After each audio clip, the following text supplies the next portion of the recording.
قرآن کریم میں اللہ جل وعلا نے ارشاد فرمایا ایسے لوگوں کی توبہ توبہ ہی نہیں بلکہ ایسے لوگوں کو توبہ کا موقع ہی نہیں ملتا، یہ تاخیری حربے اختیار کرتے رہتے ہیں، حتی اذا حضر احدهم الموت قال انی تبت الان،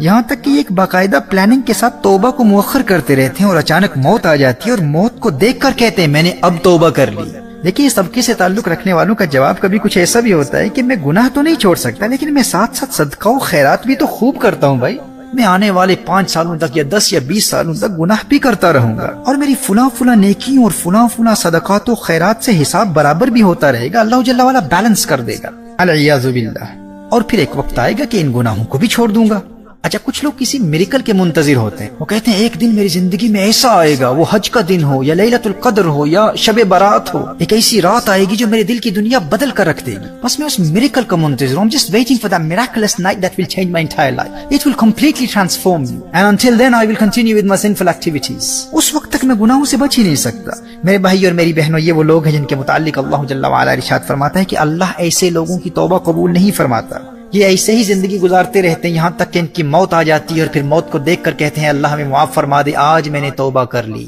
اب ہم نے اپنے آپ سے پوچھنا ہے کہ ہمارا تعلق توبہ کرنے والی کس جماعت سے؟ اب دیکھیے گنہگار دونوں ہیں، گنہگار وہ بھی تھے، گنہگار یہ بھی ہیں، وہ پہلے طبقے کے لوگ بھی گناہ کرتے ہیں اور ممکن ہے کہ اس دوسرے طبقے کے لوگوں کی بنسبت عملاً ان سے گناہ زیادہ بھی ہو جاتے ہوں، لیکن گناہوں بھری زندگی گزارنا ان کا لائف سٹائل نہیں ہے، وہ کسی پلاننگ کے تحت گناہ نہیں کرتے، وہ ایک پاکیزہ زندگی گزارنا چاہتے ہیں، لیکن ایمان کی کمزوری کی وجہ سے شیطان کے فریب میں آ کر اگر ان سے گناہ ہو جائے تو وہ اللہ سے ڈرتے رہتے ہیں، اندر ہی اندر کوڑتے رہتے ہیں۔ حدیث شریف میں آتا ہے نا اگر نیکی انسان کے دل میں خوشی پیدا کر دے، انسان کو خوش کر دے تو انسان مومن ہے، اور اگر گناہ کی وجہ سے انسان کے دل میں درد اور تکلیف محسوس ہو تو یہ ایک مومن ہونے کی علامت ہے۔ لیکن تباہی اور بربادی کے راستے پر وہ ہے جو نیکی کرے اسے خوشی محسوس نہ ہو اور گناہ کرے اور دل میں تکلیف ہی محسوس نہ ہو۔ جب گناہ کا احساس ہی ختم ہو گیا تو انسان کی زندگی میں یہ سب سے خطرناک مرحلہ ہے، ایمان کے سلب ہونے کا اندیشہ ہے۔ تو وہ لوگ جو کسی پلاننگ کے تحت گناہ نہیں کرتے اور اگر گناہ ہو جائے تو وہ اللہ سے ڈرتے رہتے ہیں اور اندر ہی اندر کوڑتے رہتے ہیں، گناہوں کے درد کو محسوس کرتے ہیں، اور جب نادانی اور غفلت سے گناہ ہو جائے تو ایک لمحے کے لیے بھی تاخیر نہیں کرتے،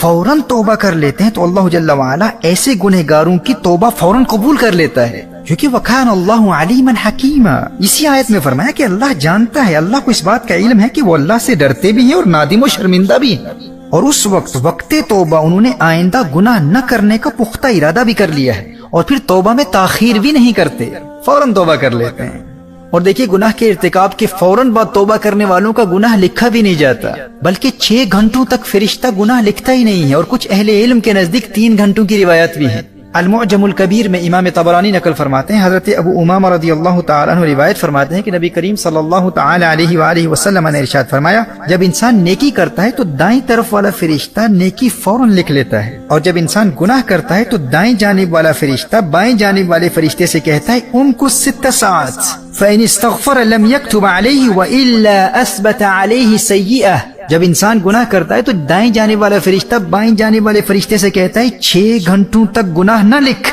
اب اگر 6 گھنٹوں کے اندر بندہ توبہ کر لیتا ہے تو اس کا وہ گناہ لکھا ہی نہیں جاتا،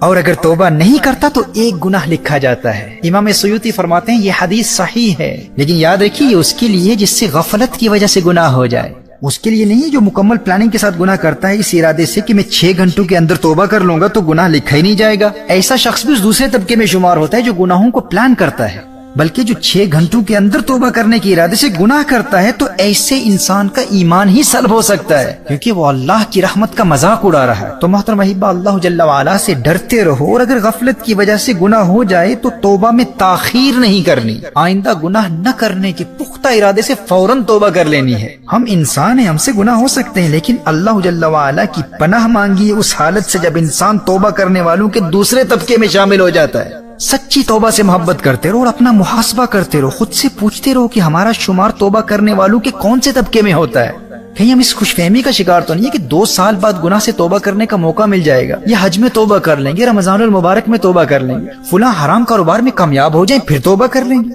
اگر گناہوں بری زندگی کی پلاننگ کر کے ایک خاص مدت کے لیے بھی گناہوں بری زندگی کو اپنا لائف سٹائل بنا لیا تو ہم اللہ کے غضب اور عذاب اور تباہی اور بربادی کے راستے پر گامزن ہیں۔ اور اگر ہم نے گناہوں کو اپنا لائف سٹائل نہیں بنایا لیکن غفلت کی وجہ سے کبھی گناہ ہو جاتے ہیں، لیکن ہم ندامت اور شرمندگی کے ساتھ بغیر کسی تاخیر کے فوراً توبہ کر لیتے ہیں، تو پھر توبہ سے محبت محبت کرتے رہو. وہ دن دور نہیں ہے کہ تمہاری سچی توبہ کی برکت سے اللہ جل وعلا تمہارے دل کو گناہوں سے پاک فرما دے گا. بس شرط یہ ہے کہ اگر گناہ ہو جائے تو توبہ میں تاخیر نہیں کرنی، جیسے قرآن میں فرمایا ثم یتوبون من قریب.